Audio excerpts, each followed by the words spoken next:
রাইস্টারের মায়ের জম্বির ভাইরাস লাগাতে শহরের লোক ওনাকে জীবন্ত পুঁতে দিয়েছিল। ফের ও কবরস্থানে ওর মায়ের কবর কোদাল দিয়ে খুঁড়তে থাকে। আধ ঘন্টা পর মাকে দেখতে পেল। ও পিছনে দেখলো তো ওখানের পুলিশ কবর খোঁড়ার জন্য ওকে ধরতে আসছিল।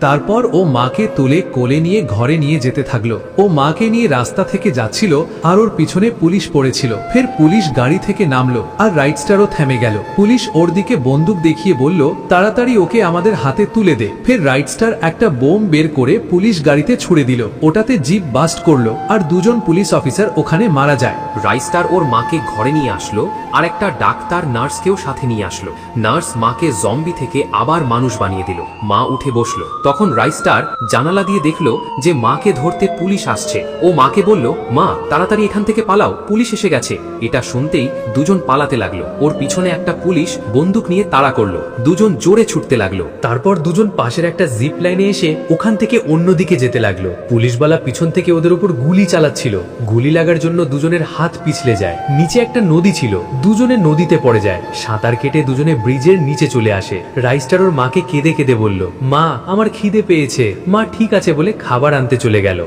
মা অনেক কষ্টে পুলিশের হাত থেকে বেঁচে একটা ফলের দোকানে আসলো। ওখানে দোকানদার দাঁড়িয়েছিল। মা ওখানে রাখা আপেলগুলো তুলতে শুরু করে আর টাকা না দিয়েই পালিয়ে যায়। দোকানদার মাকে ধরার জন্য তার পিছনে ছুটলো। মাও জোরে দৌড়াচ্ছিল। মা রাইস্টারের কাছে ফিরে এলো। রাইস্টার ক্ষুধার্ত ছিল। মা ওকে চুরি করা আপেলগুলো দিল আর রাইস্টার আপেল খেতে থাকলো। মাকে পিছু করতে করতে দোকানদার ব্রিজের নিচে আসলো আর ওদের দুজনকে আপেল খেতে দেখে নেয়। ফের দোকানদার ওর ফোন বার করে পুলিশকে কল করে দিল। পুলিশ অফিসার বন্দুক নিয়ে তাড়াতাড়ি ওখানে পৌঁছে গেল। ও এসে মাকে গুলি মেরে দিল। মা ওখানেই মারা যায় আর রাইস্টার ওর মায়ের কাছে এসে কাঁদতে থাকলো।